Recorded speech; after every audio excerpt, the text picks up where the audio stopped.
before us the opportunity to forge for ourselves and for future generations a new world order, a world where the rule of law, not the law of the jungle, governs the conduct of nations.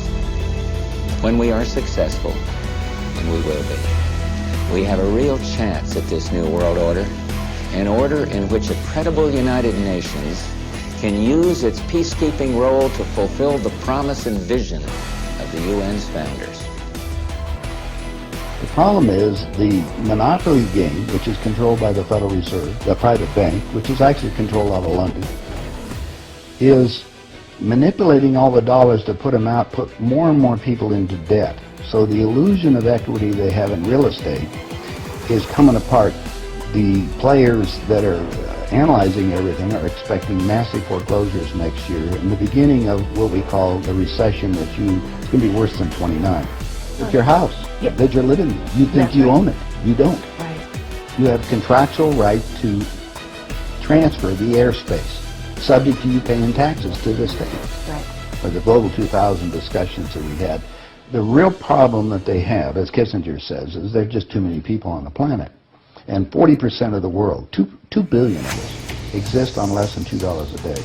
The summary of the Global 2000 report I put up on my website, nohopes.com, but if you look at it, it makes sense to get rid of people. So what they said, they're going to make godlike decisions on who lives and who dies. Now, obviously, some of the meetings we sat on, we were planning on using neutron bombs on the major cities, because that contains most of what they call... You actually heard this? I said it on the meetings.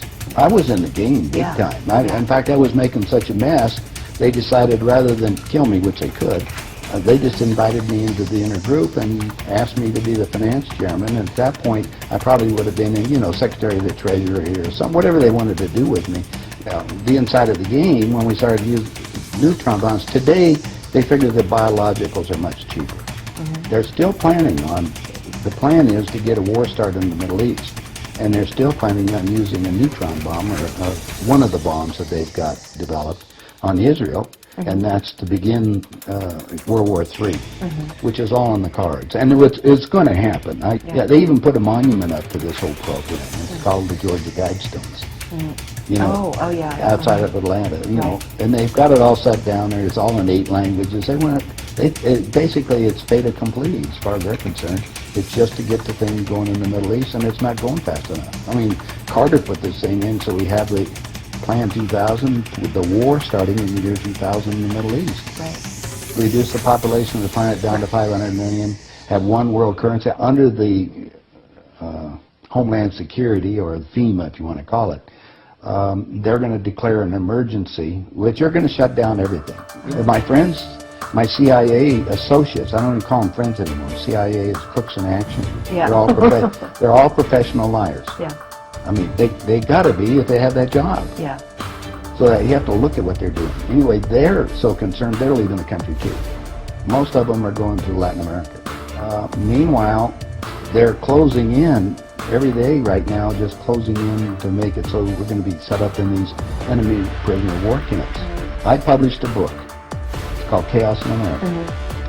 In it, I was asked to build an enemy prisoner of war camp. I put the contract in this book, so you can read it for yourself. This is in downtown Las Vegas, right on the railroad tracks. It says enemy prisoner of war camp.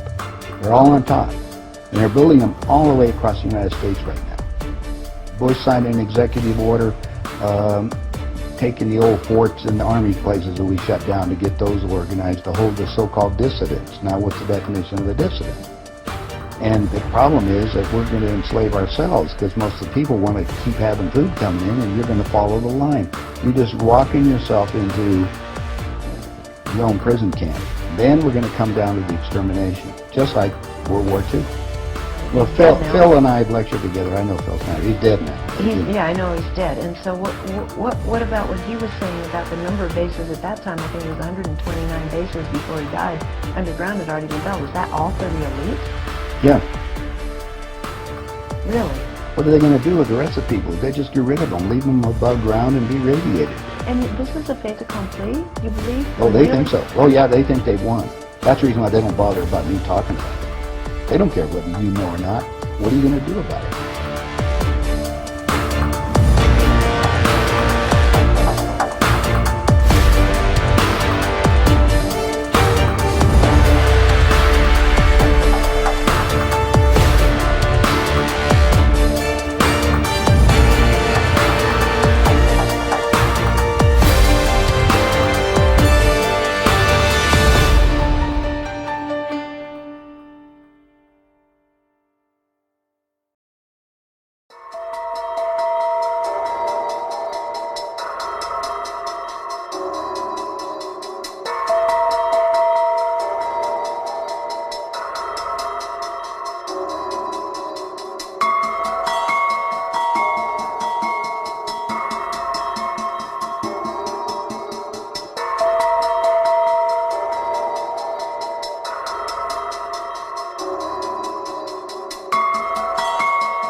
Occultists around the world believe that once a symbol is created, it acquires power of its own, and that the more secret it is, the more power it has.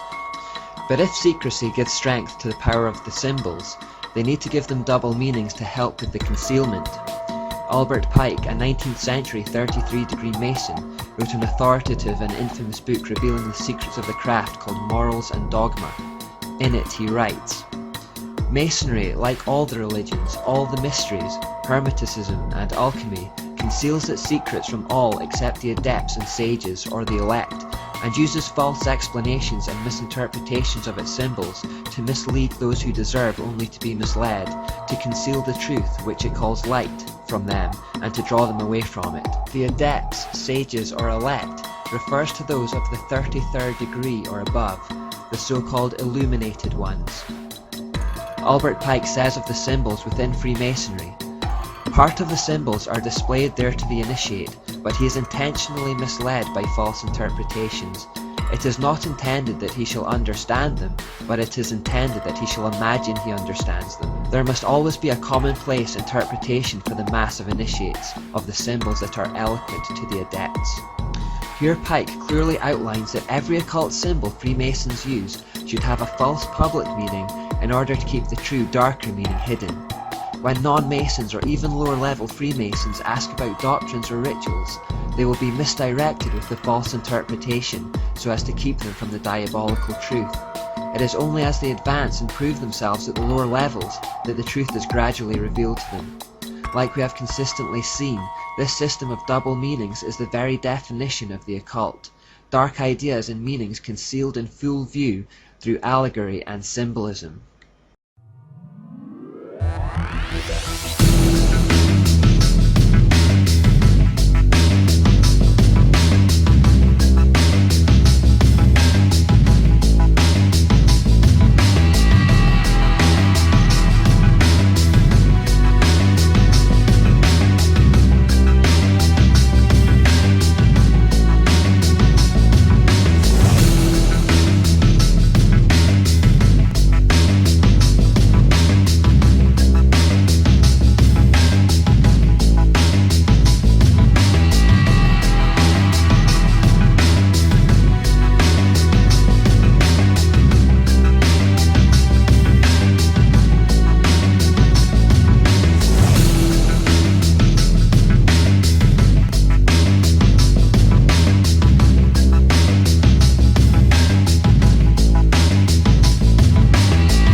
Father, I've got an article here entitled "Two Eminent Churchmen Agree."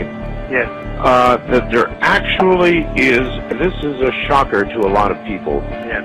that there are satanic practices going on at the Vatican. Could that be true? Yes. You want to say that? If I was a lawyer and you were on the witness chair, I'd say, would you say it? It's out loud. Yes. Yeah. Yes, it is. Now, when we say in the Vatican, it's at a certain level, and there's no doubt about it that there have been and still are practices that are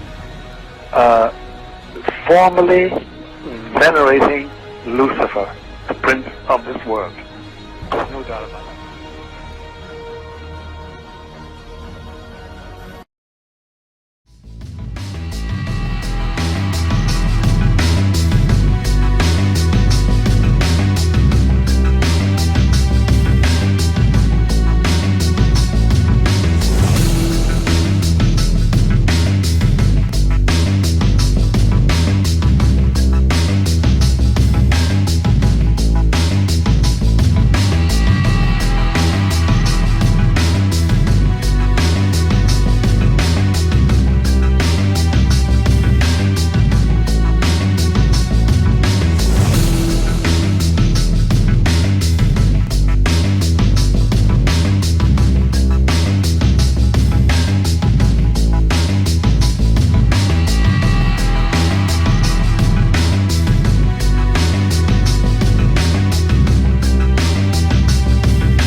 Mason Bible, totally demonic. But what really shocked me the first time I picked this up, Sun God, Ra,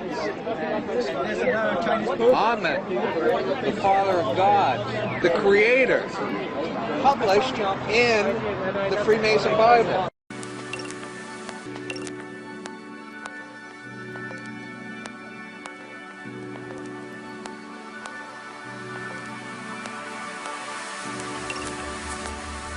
Yeah.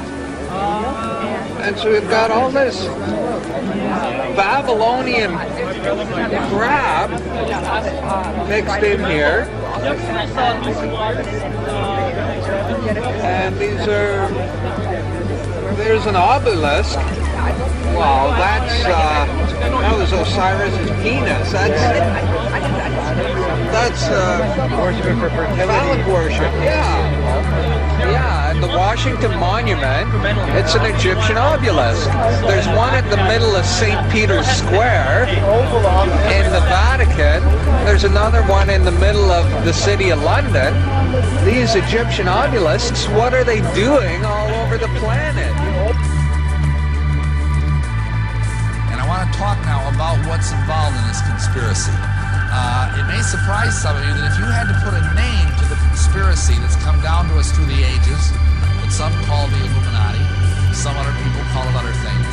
But I think if you boil it down to its purest, simplest form, you would identify it essentially as Freemasonry. Now that might surprise some of you, but understand that Masonry has been around a long, long time. It may not have always been called Freemasonry.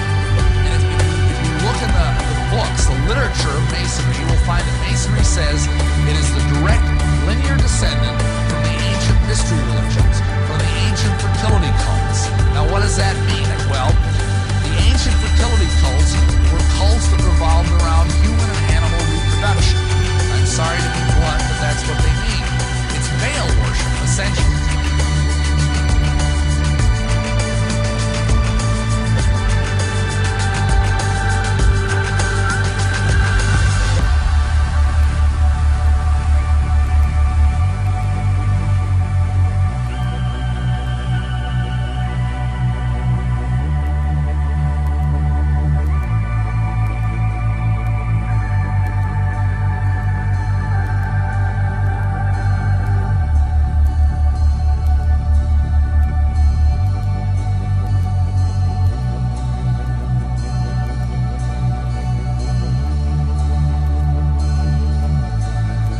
Study the worship of Baal in the Bible. You've got all these false gods like Molech and Baal and Chemosh and some of these others. All of them, their rites involve sexuality.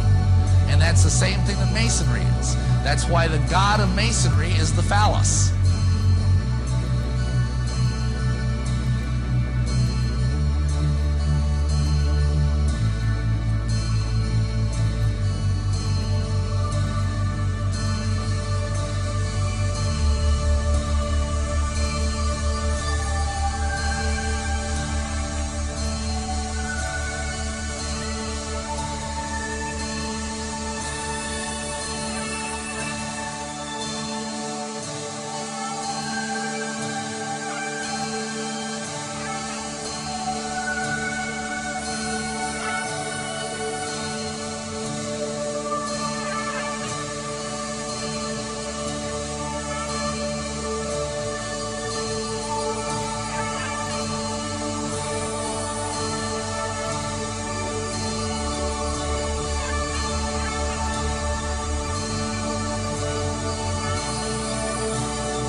The teachers are taught, though, be sure to stress to the students that the earth is billions of years old.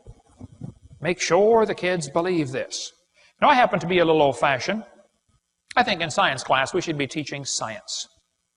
Things we can observe and study and test and demonstrate. Things like the first law of thermodynamics. The first law of thermodynamics tells us matter cannot be created or destroyed. Well, everything's made out of matter, so if matter cannot be created or destroyed, then how did the world get here? We're here, you know. So that leaves only two choices. Somebody made the world, or the world made itself. There's no other choice. Well, there are a few out there on the lunatic fringe who will tell you, we're not really here at all. We just think we're here. Okay, you can forget about those folks, all right? We're here. So either somebody made the world like the Bible says, God created it, or the world just made itself like the humanists believe. It just is self-existing and not created. Well, if the world just made itself, how could this happen? Boy, the devil thought about that for a long time. And finally, one day, he came up with the Big Bang Theory.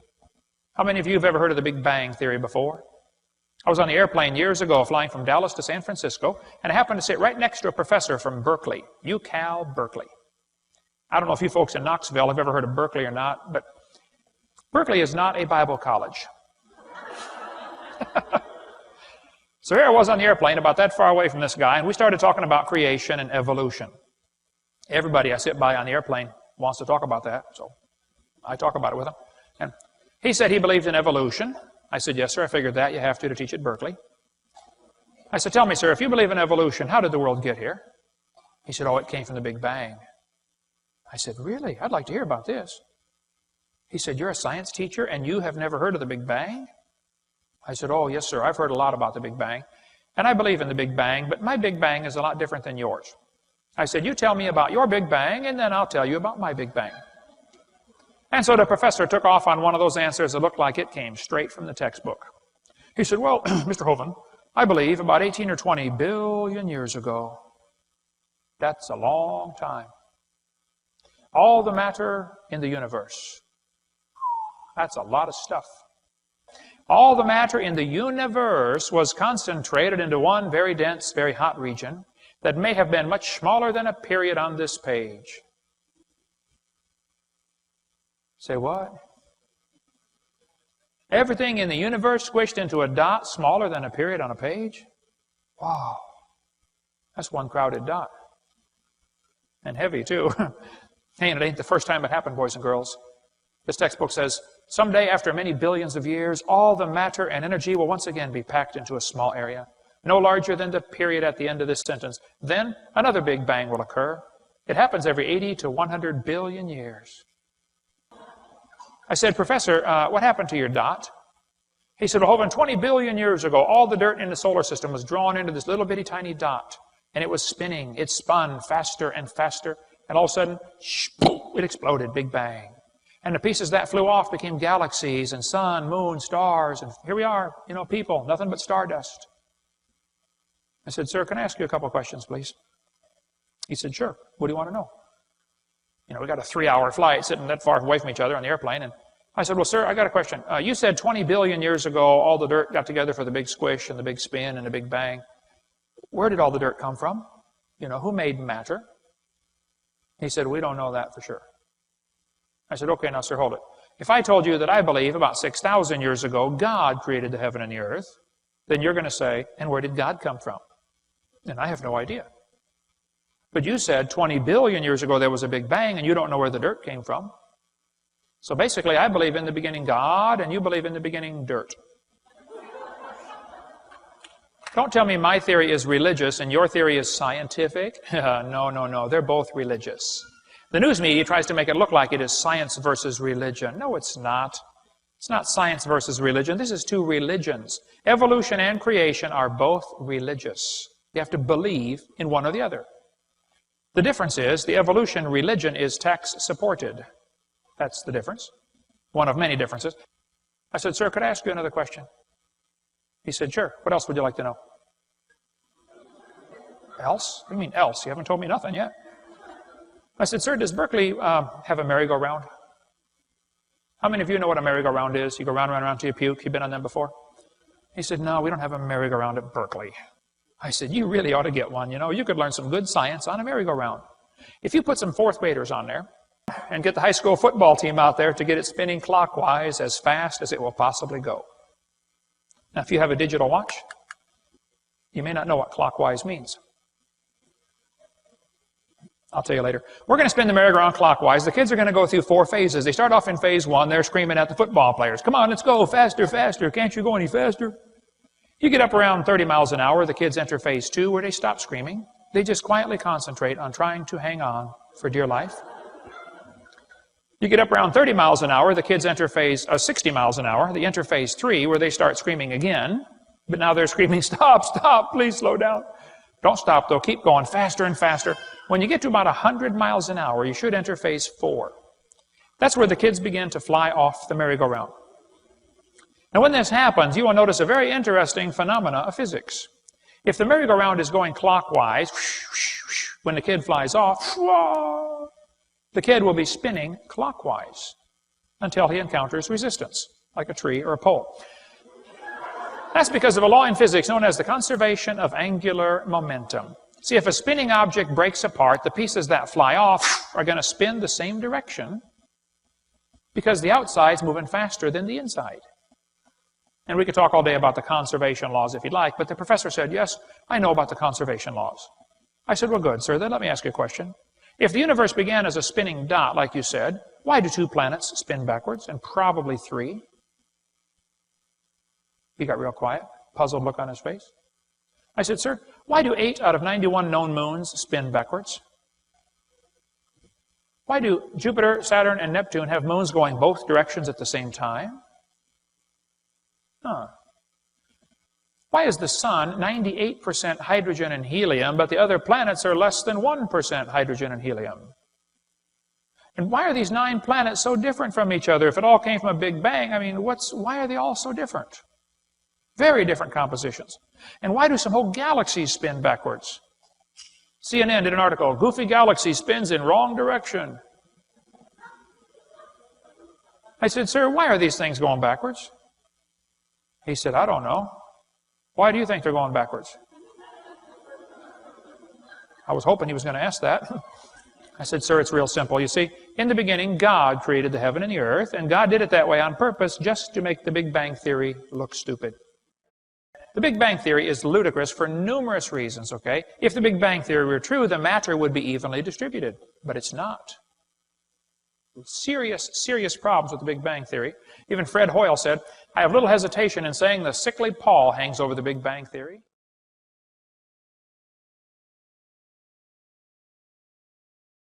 Is the sun shrinking?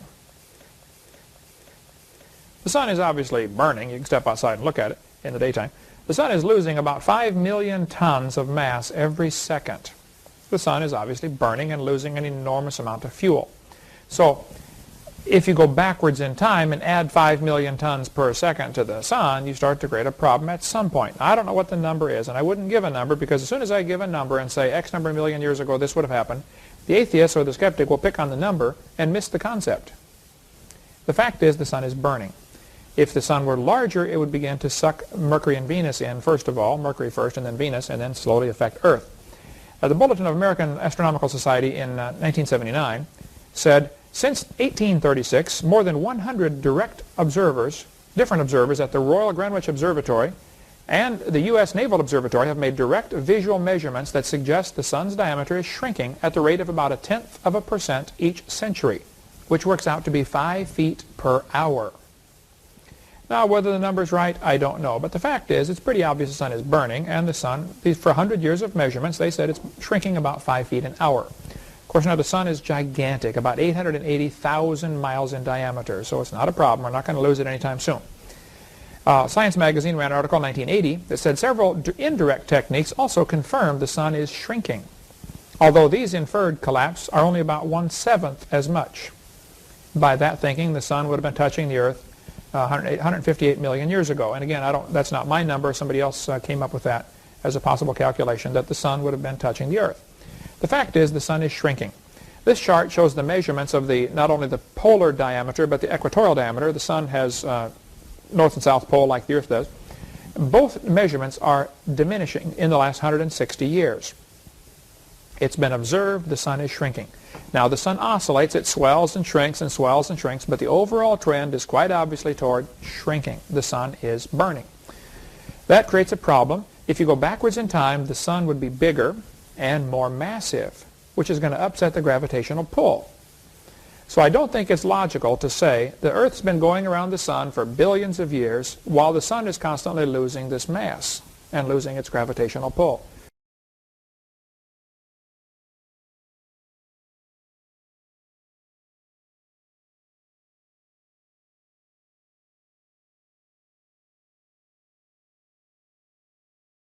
Here, the world's population was only about 250 million. It looks like the whole population growth curve started about 4,400 years ago. Now, if you believe in evolution, you got a problem. You think man's been here for 3 million years. In 3 million years, the population would have grown. Right now, there'd be about 150,000 people per square inch. That would be crowded. No, man's not been here for millions of years.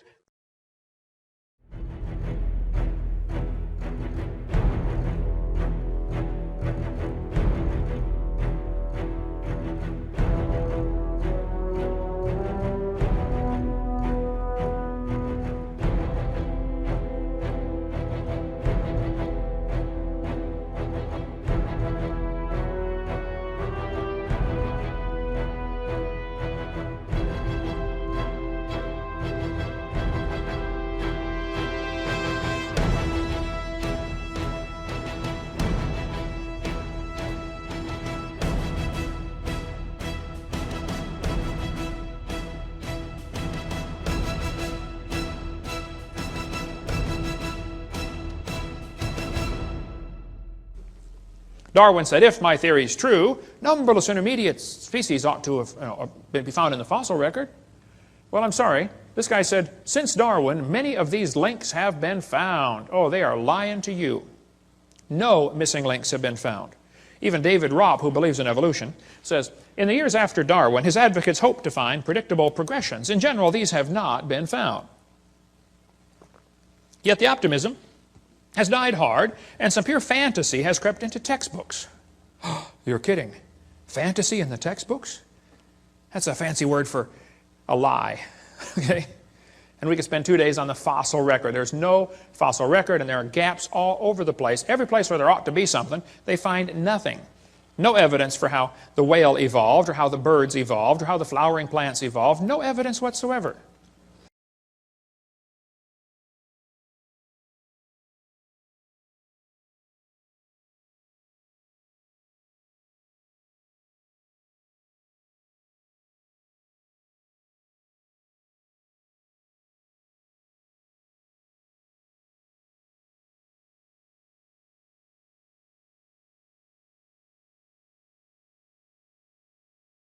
Luther Sunderland wrote to major evolutionists all over and said, hey, where's the evidence for evolution?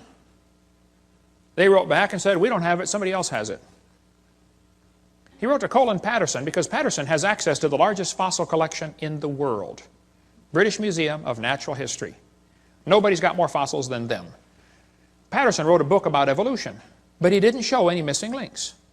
So Sunderland wrote him a letter and said, excuse me, why didn't you show the missing links in your book? I'd like to see a picture of the missing link. Patterson wrote back and said, I fully agree with your comments on the lack of evolutionary transitions in my book. If I knew of any, fossil or living, I would certainly have included them. I will lay it on the line. There is not one such fossil. There are no missing links. The whole chain is missing. It's not a link they're looking for, folks. Even Stephen Gould said the absence of fossil evidence is a nagging problem for evolution. Yeah, it sure is. Stephen Gould died with a set of my videos on his shelf in his library. I hope he watched them. I donated them to him years ago, way before he died. Hopefully he watched them and got saved. I don't know. So Niles Eldredge and Stephen Gould have kind of resurrected the punctuated equilibria idea that came actually from Richard Goldschmidt. Goldschmidt said, the first bird hatched from a reptilian egg. They got so frustrated looking for missing links, they couldn't find any. They said, well, this just proves evolution happened quickly. Oh, I see, yeah. And this bird that hatched from the reptile egg, Who did it marry? Don't you have to have two in the same place of the opposite sex? I mean, what if you get two males? Huh? And don't they have to be at the same time in history? What if one's born just 10 years before the other one? Ah, just missed it.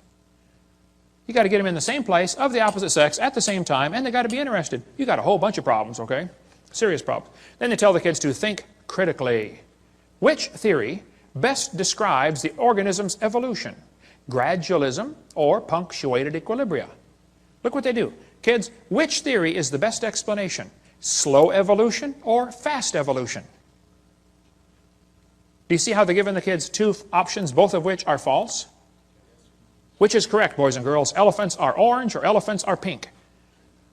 Oh, man. Mom, what should I write for this one? I don't know, honey. Go do your homework. They're neither one. The whole idea that ideas have consequences, look at our culture. Look at what's taught in our schools, our universities. We even have things that are taught that aren't even true, and they're known to be not true. There are things like Haeckel's embryo pictures that are still in current textbooks. And there's all these little embryo pictures of horse and cow and pig and human, and they all look exactly alike. Well, that was proven to be a fraud back in about 1884, and it's still in the textbooks. And so we have a system of delusion that is propagated out there that most people don't know, and they don't even know. But there's some people that do know, and they just keep doing it. One of the biggest lies kids face in the textbooks is about the geologic column. It's a joke. It's a hoax. It doesn't exist. The preacher said, hey, Brother Holford, let's go down to Rapid City. They've got a museum with dinosaurs. I said, man, I like dinosaurs. Let's go. We walked in the door, and this old fellow met us at the door, and he said, folks, I'm a guide here. Would you like me to give you a tour? We said, that would be great, sir. The first place we stopped on the tour was the geologic time scale. We're standing there, and the guide said, now, folks, this layer of rock you're looking at right here is about 70 million years old. My daughter raised her hand. She said, sir, how do you know that layer is 70 million years old? He said, that's a good question, honey. He said, we tell how old these layers are by what kinds of fossils are found in them. They're called index fossils. She said, okay. We walked around the other side. We're standing over here, and the guide said, now, folks, these bones you're looking at are about 100 million years old. My daughter raised her hand again. She said, sir, how do you know the age of those fossils? He said, well, honey, we tell the age of the fossils by which layer they come from. She said, sir, when we were standing over there, you told me you knew the age of the layers by the bones, and now you're telling me you know the age of the bones by the layers. She said, isn't that circular reasoning? I thought, wow, a chip off the old block. That guide had the strangest look on his face. It was almost as if he were thinking. He looked at my daughter. He looked at me. I wasn't about to help him. I thought, man, this is going to be good. I got to hear this. He looked back at my daughter. He said, man, you're right. That is circular reasoning. He said, I never thought of that before. That poor fellow drove 50 miles one way that night to hear me speak in Union Center, South Dakota. Afterwards, he talked to me for almost an hour. He said, Hovind, is everything I believe about geology wrong? I teach this stuff at the college. I said, oh, no, man, I like geology. Are you kidding? You've learned the names of all the minerals. That's a good trick, folks. There are 1,200 minerals. Some have names about this big. I said, you've learned the hardness test, the Rockwell test, the scratch test. I said, no, sir, I like geology. I like rocks and minerals. I have a huge fossil collection, a big mineral collection. I like minerals. I said, but the part about them being different ages is all baloney. But he doesn't dare quit teaching it because he'll lose his job. See, people who don't support the evolution theory lose their job in public schools. That's the way it works. We cover more on that on video number 7. It's a carefully protected state religion. It's all based on circular reasoning. I'll show you. This textbook tells the kids on page 306 to date the date the rocks by the fossils. On the next page it says, date the fossils by the rocks. Circular reasoning, this is silly, okay? This guy says, the intelligent layman has long suspected circular reasoning in the use of rocks to date fossils and fossils to date rocks. The geologist has never bothered to think of a good reply. This guy says, I can think of no cases of radioactive decay being used to date fossils. If they tell you they date the fossils by carbon dating or potassium argon or one of those other ones, they're wrong. That's not how it's done. Fossils are dated by which strata they come from. Strata are dated by which fossils they contain. Circular reasoning.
Radiometric dating would not even be feasible if the geologic column had not been erected first.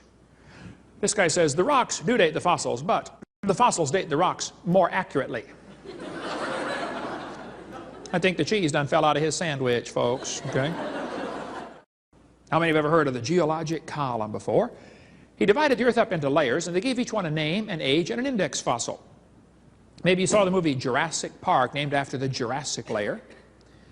Each layer was given a name, and they told everybody how old it was. Now, this was done in 1830, long before there ever was carbon dating, potassium argon dating, rubidium strontium dating, lead 208, lead 206, uranium 235, uranium 238. None of those existed. This was all done based on the assumption that each layer is a different age. They made up the whole thing out of the clear blue sky. Now, it's a fact the earth has many layers of rock. No question. That's a fact, folks. How'd they get there? Well, there are two interpretations. The evolutionist will say the layers formed slowly over millions of years, and each one is a different age. The Bible-believing Christian says, oh no, these layers are all from the flood in the days of Noah. You can get a jar of dirt, shake it up, set it down. It'll settle into layers for you in a few minutes. But the guys, again, who believe in evolution are always trying to erase the line and make you think their interpretation is part of the fact column. Just go home and get a jar of dirt and put some water in it and shake it up, folks. It'll settle out into layers for you in a few seconds. It's called hydrologic sorting. But here they are telling the kids the layers are different ages, and yet all over the world petrified trees are found, like this one, standing up, connecting different rock layers. Now, if you have a petrified tree standing up, running through multiple rock layers, I don't think it's common sense to say the layers are different ages. Not by much, anyway. I mean, how long can a dead tree stand there before it falls down? 5 years, 10 years, 20 years, 5,000 years? I doubt that. And yet petrified trees in the they're called polystratofossils, going through multiple layers. They're very common. Hundreds and hundreds have been found. It would only take one to prove the point. But hundreds have been found, petrified, standing up. So don't let them tell you the layers are different ages. Sometimes trees are found petrified upside down, running through multiple rock layers. Now we really have a problem. I've thought about this one till my brain hurts. As far as I can figure this out, the evolutionist only has two ways to solve this. He can say the trees stood upright for millions of years while the layers slowly formed around them. I find that one hard to believe. Or he can say the trees grew through hundreds of feet of solid rock looking for sunlight. There's a third way to solve this. Maybe those trees were buried in a big flood. How fast was that calf going? Might be two ways to look at this, you know. Yeah. When Mount St. Helens blew its top, it blew thousands of trees down into Spirit Lake. Over 20,000 trees have already sunk to the bottom and are stuck in the mud at the bottom of Spirit Lake. Many thousands of them are standing up in the vertical position. And those trees are going to petrify. They're already beginning to petrify. It does not take long for things to petrify. Here's a piece of petrified firewood. I've got a piece of petrified pallet in our museum from a pallet shop that cut pieces of wood.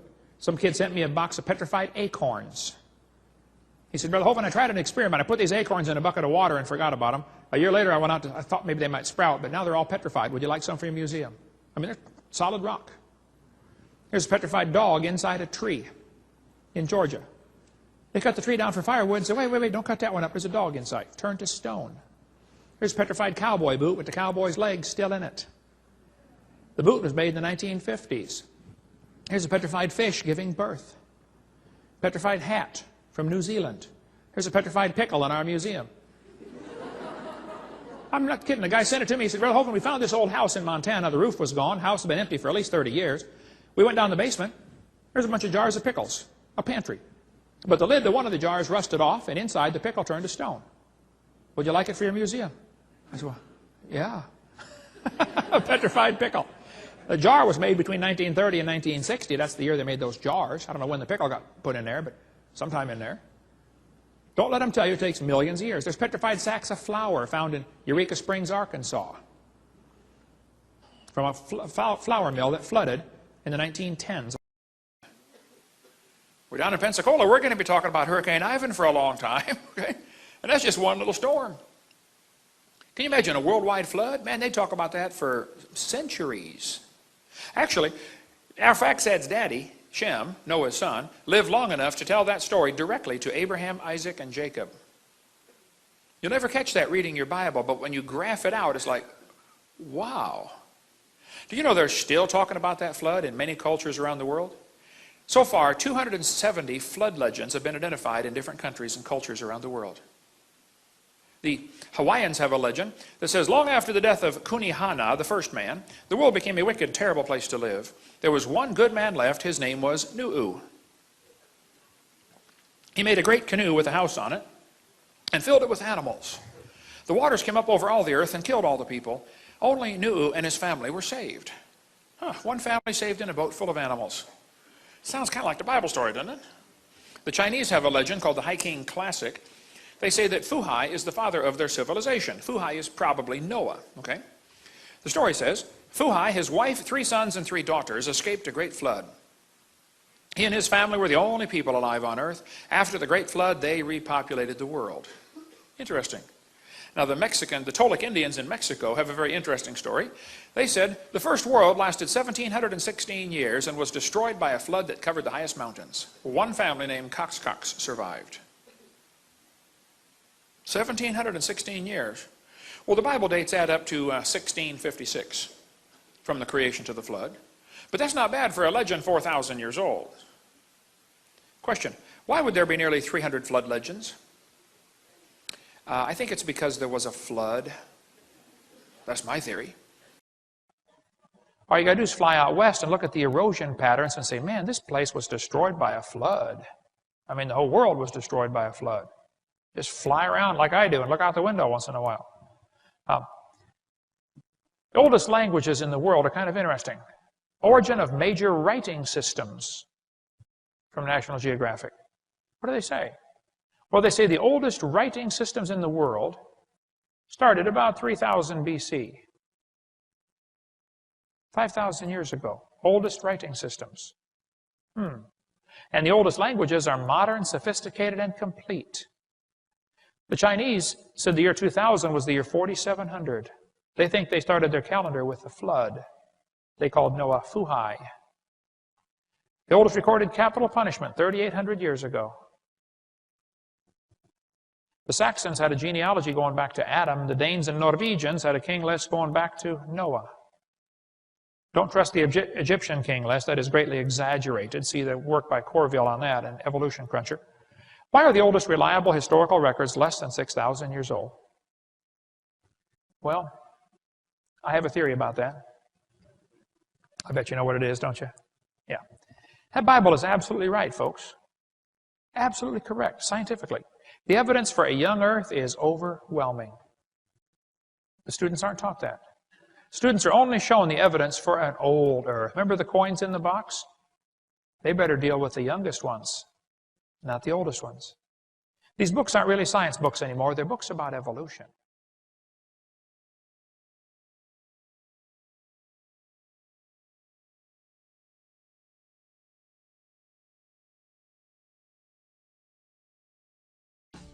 I would like to present to you a case for the historical existence of Jesus. Lately, there have been many people who have been claiming that there is no evidence to verify his actual existence. It has become so widely claimed by recent speakers that most of us take for granted what we have been told, although it is rare to find anyone who has actually looked for themselves to verify this claim. First, you should know that this view is a new one. All throughout history, skeptics used to claim that Jesus didn't rise from the dead, or that his miracles were only parlor tricks, or that the disciples stole his body from the tomb, but they never claimed he didn't exist. Claiming that he never existed only became possible recently due to the long period of time that has passed since the 1st century. In actuality, there is much more evidence for Jesus' existence than there is for almost any important or famous person of that time. In this presentation, we will be using only non-biblical evidence. In other words, we won't be using the Bible to prove the Bible. Cornelius Tacitus lived from 55 to 120 AD. Tacitus was a 1st and 2nd century Roman historian who lived through the reigns of over half a dozen Roman emperors. Considered one of the greatest historians of Rome, Tacitus verifies the biblical account of Jesus' execution at the hands of Pontius Pilate, who governed Judea from 26 to 36 AD during the reign of Tiberius. Tacitus writes the following: Christus, the founder of the Christian name, was put to death by Pontius Pilate, procurator of Judea in the reign of Tiberius. But the pernicious superstition, repressed for a time, broke out again, not only through Judea, where the mischief originated, but through the city of Rome also. It would confirm the following: that Jesus did exist, that he was the founder of Christianity, that Jesus was put to death by Pilate, that Christianity originated in Judea with Jesus, and that Christianity later spread to Rome. Let's move on to Lucian of Samosata. Lucian was a 2nd century Greek satirist and rhetorician who scornfully describes his views of early Christianity. Though he ridicules the Christians and their Christ, his writings confirm Jesus was executed via crucifixion and that he was the founder of Christianity. He says, "The Christians, you know, worship a man to this day, the distinguished personage who introduced their novel rites and was crucified on that account. It was impressed on them by their original lawgiver that they are all brothers from the moment that they are converted and deny the gods of Greece and worship their crucified sage and live after his laws."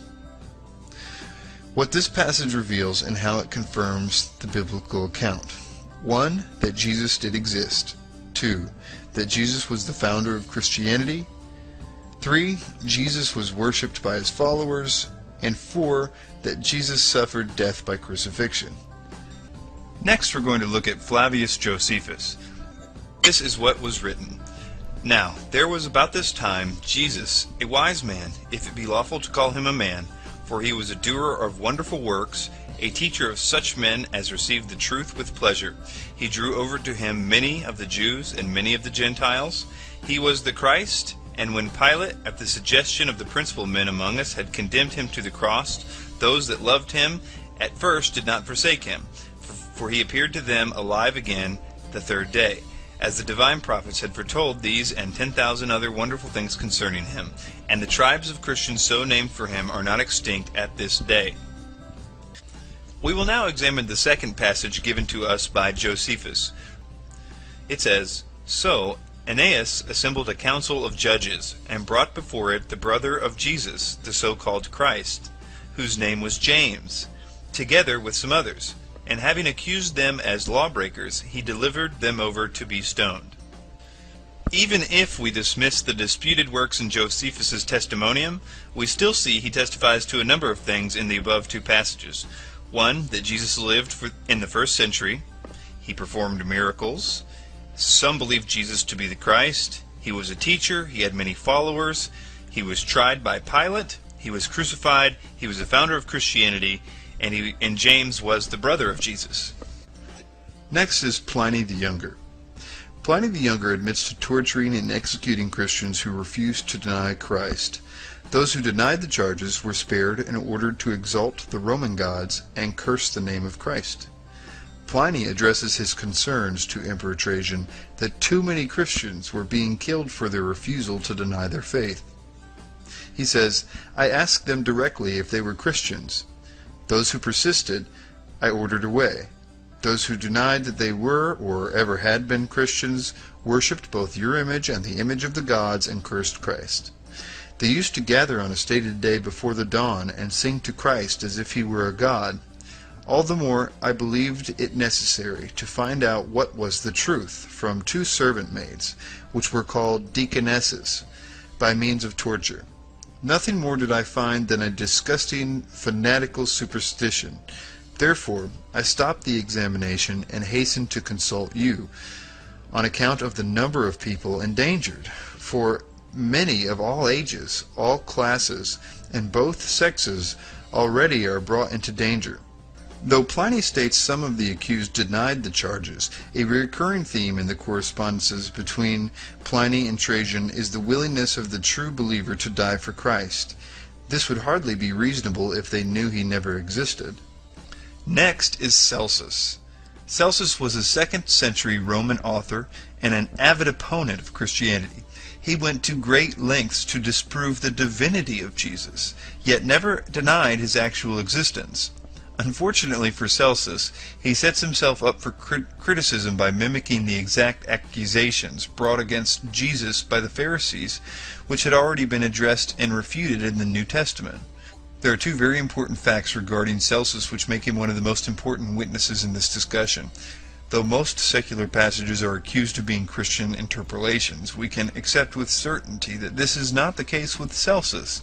The sheer volume of his writings, specifically designed to discredit Christianity, coupled with the hostile accusations presented in his work, dismiss the chance immediately. Also, the idea of Celsus getting his information entirely from Christian sources, another recurring accusation against secular evidence, is wholly absurd. He is obviously aware of his opponent's belief, as anyone who is engaging in a debate should be. Celsus wrote his exposition in a form of dialogue between a, quote, Jewish critic and himself. This gives us cause to believe that he used non-Christian, probably Jewish, sources.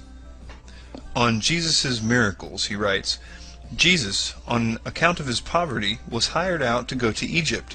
While there, he acquired certain magical powers. He returned home highly elated at possessing these powers, and on the strength of them gave himself out to be a god. It was by means of sorcery that he was able to accomplish the wonders which he performed. Let us believe that these cures, or the resurrection, or the feeding of a multitude with the few loaves, these are nothing more than the tricks of jugglers. It is by the names of certain demons and by the use of incantations that the Christians appear to be possessed of miraculous power." Not only does Celsus confirm Jesus' existence here, he also tries to debate the source of his miracles. Like the Pharisees of Jesus' day, Celsus tries to dismiss these miracles as both demonic possession and cheap parlor tricks. However, he is clearly grasping at straws. On one hand, Celsus accuses Jesus of performing magic learned in Egypt, then later states it is by the power of possession, then states the miracles were not really miracles at all, but were illusionary tricks performed by a deceiver, then finally states that the miracles never occurred. Gaius Suetonius Tranquillus lived from 69 to 130 AD. Suetonius was a prominent Roman historian who recorded the lives of Roman Caesars and historical events surrounding their reigns. He served as a court official under Hadrian and as an analyst for the imperial house. Suetonius records the expulsion of Christian Jews from Rome, mentioned in Acts 18 verse 2, and confirms the Christian faith being founded by Christ. He says, "As the Jews were making constant disturbances at the instigation of Christus, Claudius expelled them from Rome." And we know that the Christian authors were obviously referring to Jesus when they spelled the name Christus. Next is Thallus, unknown to 52 AD. Although his works exist only in fragments, Julius Africanus debates Thales' explanation of the midday darkness which occurred during the Passover of Jesus' crucifixion. Thales tries to dismiss the darkness as a natural occurrence, a solar eclipse. But Africanus argues, and any astronomer can confirm, a solar eclipse cannot physically occur during a full moon, due to the alignment of the planets. Phlegon of Tralles, a 2nd century secular historian, also mentions the darkness and tries to dismiss it as a solar eclipse. He also states the event occurred during the time of Tiberius Caesar. This is what was written. On the whole world there pressed a most fearful darkness. The rocks were rent by an earthquake, and many places in Judea and the other districts were thrown down. The darkness Thales, in the 3rd book of his history, calls, as appears to me without reason, an eclipse of the sun. For the Hebrews celebrate the Passover on the 14th day according to the moon, and the Passion of our Savior falls on the day before the Passover. But an eclipse of the sun takes place only when the moon comes under the sun, and it cannot happen at any other time. Phlegon records that, in the time of Tiberius Caesar, at the full moon, there was an eclipse of the sun from the 6th hour to the 9th, manifestly that one of which we speak. Next is Mara bar Superion. Mara bar Superion of Syria penned this letter from prison to his son. What advantage did the Athenians gain from putting Socrates to death? Famine and plague came upon them as a judgment for their crime. What advantage did the men of Samos gain from burning Pythagoras? In a moment their land was covered with sand. What advantage did the Jews gain from executing their wise king? It was just after that that their kingdom was abolished. God justly avenged these 3 wise men. The Athenians died of hunger, the Samians were overwhelmed by the sea, the Jews, ruined and driven from their land, live in complete dispersion. But Socrates did not die for good. He lived on in the teachings of Plato. Pythagoras did not die for good. He lived on in the statue of Hera. Nor did the wise king die for good. He lived on in the teaching which he had given. Now moving on to the Babylonian Talmud. The Babylonian Talmud is an ancient record of Jewish history, laws, and rabbinic teachings compiled throughout the century. Though it does not accept the divinity of Jesus, it confirms the belief that he was hanged, an idiom for crucifixion, on the eve of the Passover.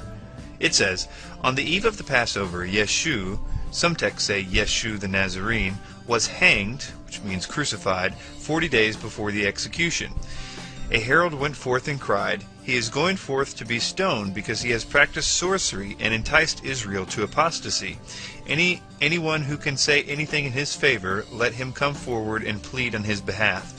But since nothing was brought forward in his favor, he was hanged on the eve of Passover. There are many more accounts that refer to Jesus and his existence from the 1st and 2nd century. And this, of course, does not include the many books and letters contained in the New Testament, where even the critics agree it was penned by at least 5 different authors. So we're talking about different letters from different times, claiming to be, in some cases, eyewitness accounts of the historical happenings of the events of this man's life. Some common questions are, why is there no physical evidence or personal writings to verify Jesus' historicity? The Bible has been accused on several occasions of committing historical errors, but has later been proven accurate through archaeological finds. For instance, the Old Testament mentions a tribe of people known as the Hittites. Skeptics pointed out that there was no such civilization in history, yet in the 19th century, records of the Hittites were discovered within Assyrian ruins. Today, we know a lot about the Hittites, such as their language, craftsmanship, geography, and empire chronology. The New Testament mentions the Pool of Bathsheba as a place where Jesus healed a paralytic. No such location was known to exist until it was discovered in Jerusalem as a place where the sick would gather to seek healing.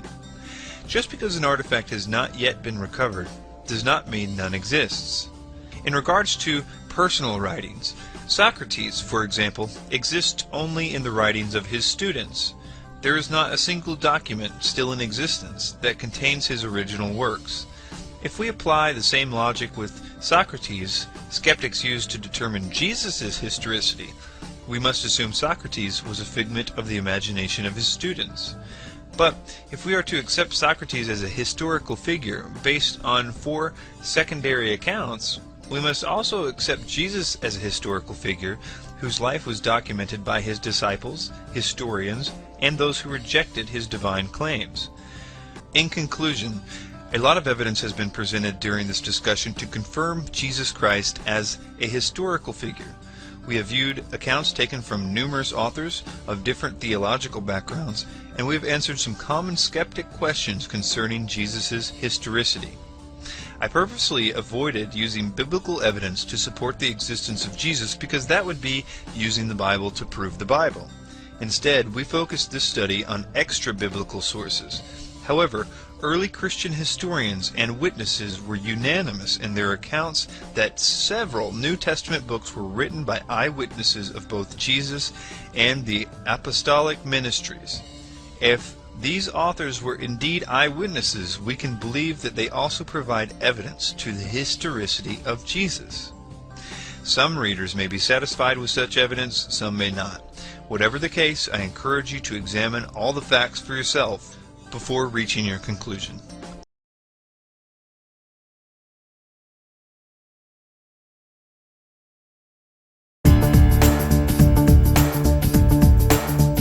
But how do we know that the Bible, as we have it today, is reliable? You know, for a very long time, people argued that much was lost in translation. Since the Bible was really an ancient book translated for new generations, skeptics argued that something had to be lost each time the text was translated. Well, they could argue that, and did it very well, in fact, and they could say that the earliest manuscripts we have are only from 1,000 or so years ago, or a little bit more. Until an amazing discovery took place in Israel in 1947. And that discovery changed everything. I'm sure you've heard of the Dead Sea Scrolls. But you know what I want to do today? I want to take you to Israel, to the very place where the Dead Sea Scrolls were discovered, so I can tell you about the significance of what that really meant in terms of the reliability of the Bible. Behind me, a desert landscape. But within this landscape was found one of the most important archaeological treasures in the history of modern Israel, the Dead Sea Scrolls. The community of the Essenes lived here 2,000 years ago. Amazingly, in 1947, a shepherd boy tending his flock, his goats in this area, lost one of them and went searching for that particular goat. He came to the caves behind me here and threw in a stone, trying to see if the goat would react. But instead he heard the crashing or the breaking of pottery. That intrigued him, and he climbed down in and he found jars, and in the jars, these scrolls. He didn't know what they were, but he realized they must have some historical, archaeological significance. Word of mouth spread. And eventually it came to the ears of the Jewish authorities, and they found a way to acquire as many of the scrolls as they could. In fact, archaeologists came to this region and began searching in all the caves, and they found many more of the Dead Sea Scrolls. They are preserved today because they tell the story of life in Israel thousands of years ago. But more importantly, they tell the story of the Bible, at least in the Old Testament part of the Bible. And what was so amazing about these particular scrolls was this, that those scriptures written on animal skins more than 2,000 years ago are virtually identical to the Bible we have today. In other words, what some people thought would be lost in translation was not. The Bible we have today is almost identical to the Bible written on the Dead Sea Scrolls. What an amazing find this was. Now these scrolls are preserved in climate-controlled vaults where they can be kept for future generations who will learn about the history of Israel, their long history in this particular land.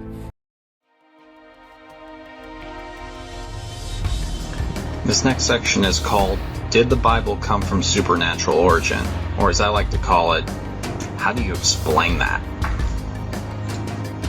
So I've taken a clip that has 101 scientific facts the Bible declared long before scientists ever did. or before the discovery of man, and I just highlighted some of them here. Now, if you're unfamiliar with the Bible, just to give you a quick synopsis of it, what the Bible claims is that all Scripture is God-breathed. In other words, every single word written was inspired by God. It's actually God talking himself. That's what it claims, at least. So let's go ahead and let's check out the first one here.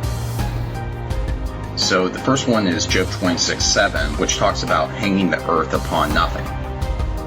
In other words, the earth is held up by an invisible force, gravity. So before this could be observed or found, it was actually thought that the earth was held up by a giant turtle, or that it was held up by a giant elephant, or that it was held up by a pagan god named Atlas. So the Bible states that long before this discovery ever happened. How do you explain that? In Deuteronomy 23:12-13, God tells the Jewish nation, the Jewish people, about sanitation and how to be sanitary. It wasn't until World War I when we discovered that we need to isolate our human waste. In fact, you might have heard of those Western towns during the Gold Rush era where they would just throw their human waste. They would actually throw crap into the streets, and it would just make the whole town really, really sick and filled with disease. Well, how do you explain that that was in the Bible thousands of years before we discovered that we need to isolate our human waste? In Job 38:16, it talks about the springs of the seas, the springs of the oceans. Well, this was discovered in 1966, that there's actually springs that come out from the ocean floors. In fact, in 2003, it was discovered that there's actually more water underneath the ocean floors than there is in the oceans themselves. Well, so there's springs that actually come out from the ocean floors into the seas. This was not discovered until 1966, and yet it was in the Bible, written in the Bible, thousands of years before we made that discovery. How do you explain that? In Leviticus 17:11 and 17:14, it talks about the fact that blood is necessary for life. Blood is a source of life. And although we take it as common knowledge today that blood is needed for life, in fact, actually 120 years ago, people didn't think that. And people were bled to death many times because there was this thing called bloodletting, and they didn't think it was needed for life, so they just thought that it would help with curing infections and diseases. In fact, George Washington died from bloodletting 2 different occasions. For a throat infection, they bled him out 3.75 liters, and that's actually how he died. So this was recently discovered 120 years ago, yet it was in the Bible thousands of years ago. How do you explain that? In Genesis 1:1, Hebrews 1:10, and Hebrews 1:11, God talks about the fact that the universe had a beginning and is actually growing older over time. Well, starting during the 1900s, science started to confirm the fact that the universe did have a beginning and that it is actually growing old. We have supernovas, stars that die, and so we know that it's growing old as well. Well, before then it was thought that the universe was eternal. You know, this was written thousands of years before the 1900s, and so, you know, how do you explain that it's in the Bible before we discovered this, before scientists discovered this? Isaiah 40:22 talks about the circle of the earth. And in Hebrew, the word circle comes from the word spherical. In other words, that the earth was a sphere. In fact, it was this verse that inspired Christopher Columbus to sail around the world. You see, most people thought that the earth was flat, and that if you actually tried to sail around the world, that eventually you would sail right off the edge of the world, that it was a flat piece of land. And so the fact that the earth is spherical we recognize today, but this was not discovered until the 15th century. So, you know, the Bible had this written in there thousands of years before. Are you seeing a pattern? How do you explain that? Job 38:24 reads, "By what way is the light parted, which scattereth the east wind upon the earth?" And so this actually tells us two different things. Number one, that the light can be divided, as Sir Isaac Newton discovered. And number two, that the light actually causes the wind. It scatters the wind. And that wasn't discovered until 150 years ago by meteorologists, that it's actually the light, the heating up and cooling down of air, that causes the wind on the earth. In other words, the heating up and cooling down of air is what causes the wind, and that comes from the light of the sun. So once again, recent discovery, written 4,000 years ago. Psalm 8:8 talks about the paths of the seas, and it wasn't until the 19th century by an oceanographer named Matthew Murray that this was actually discovered, that there's actually naturally occurring paths in the seas. And it's actually this verse, once again like Christopher Columbus, that inspired Matthew Murray to go out and discover this. Nowadays, marine navigators use these paths in order to shorten travel times through the oceans. It was this verse that inspired him to go out and look for it, so obviously it was written beforehand. How do you explain that? Jeremiah 33:22 talks about the fact that the stars cannot be numbered. Well, nowadays we realize that there's probably 100 billion galaxies, each with 100 billion stars in each galaxy.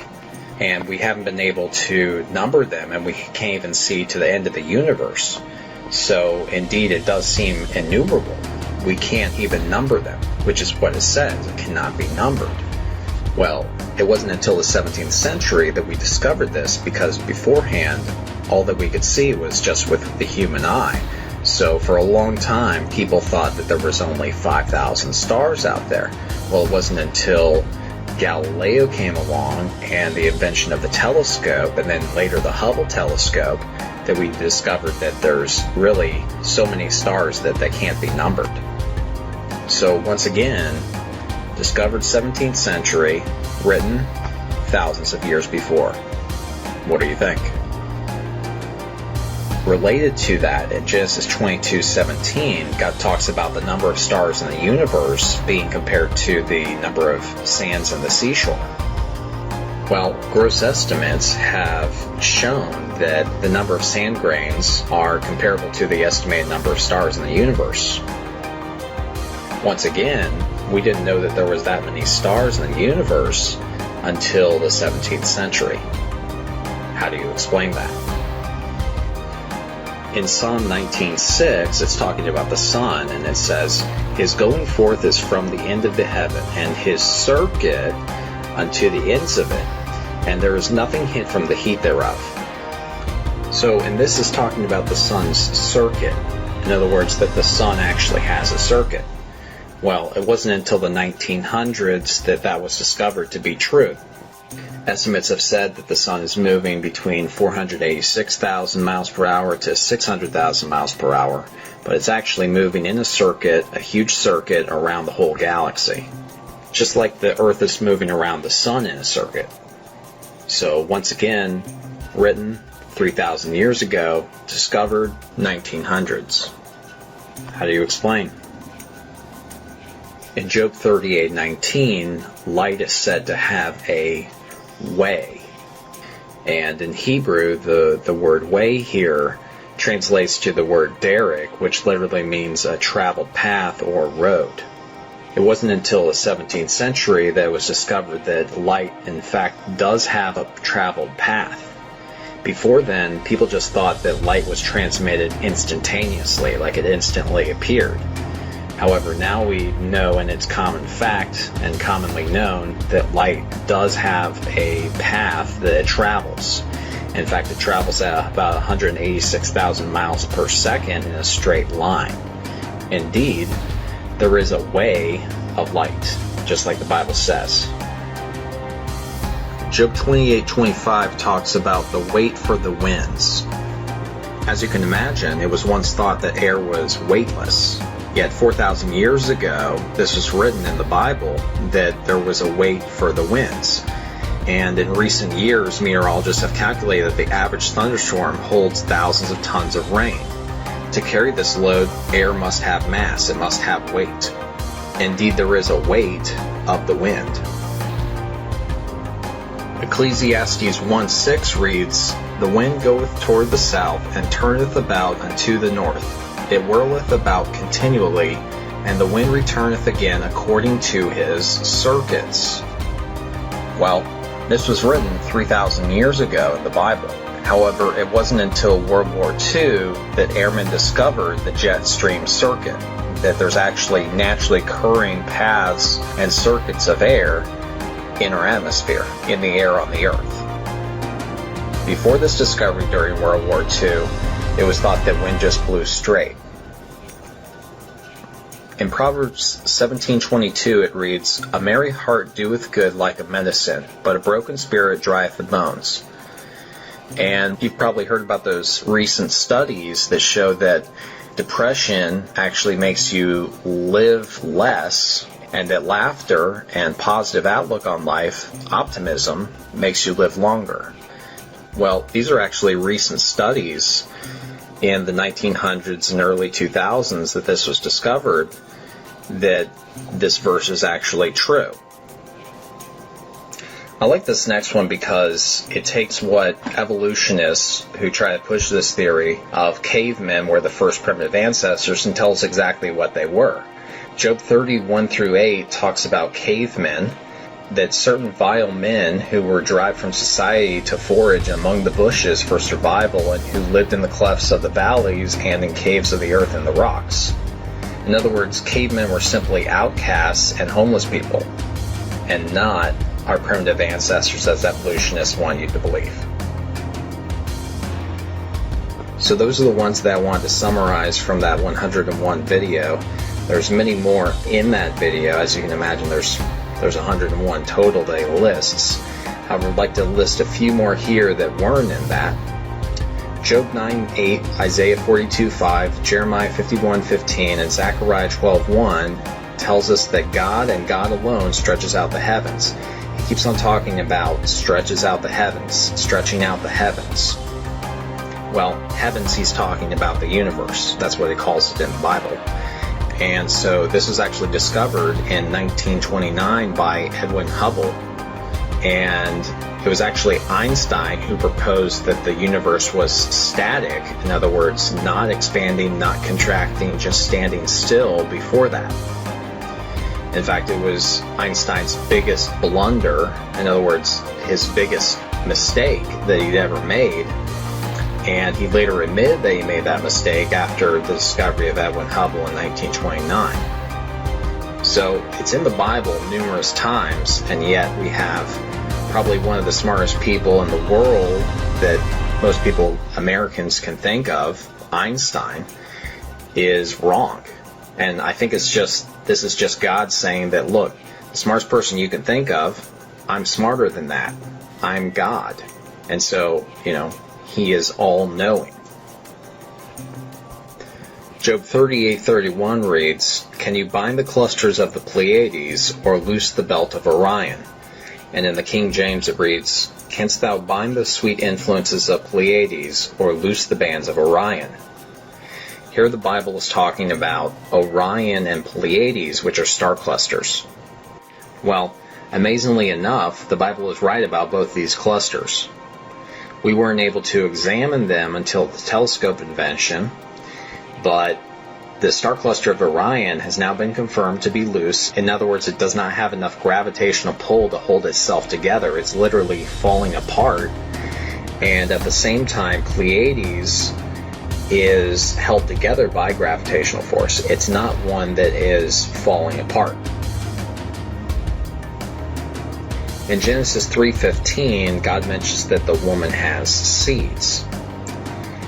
And although it's a widely known fact today that women have seeds or eggs, scientists didn't discover this till 200 or 300 years ago. See, back then, it was actually believed that the man's seed was all that was necessary in order to create life. So, once again, this discovery was a relatively recent discovery, yet it was written thousands of years ago in the Bible. And the last one here, Job 38:28, God talks about the Father of rain and dew, which is humidity, hath the rain of Father, or who hath begotten the drops of dew? And humidity was not discovered until 1650. So those are just some proofs of the Bible to consider. Like I said, there's a clip that has 101 of them. I just included a few of them and add some more that it didn't have. There is plenty of evidence that shows that the Bible has supernatural origin and has prophesied beforehand what scientists later discovered. The fact of the matter is, God wrote this book, people. He is the creator of all that we have in front of us today. And now, what do we have next? We have Revelation. We have Armageddon, the upcoming Armageddon. It's going to happen very, very soon. Probably within Obama's presidency. They are so close to starting this thing, and we have a choice. There's spiritual warfare going on, people, and time is running out. It is almost gone.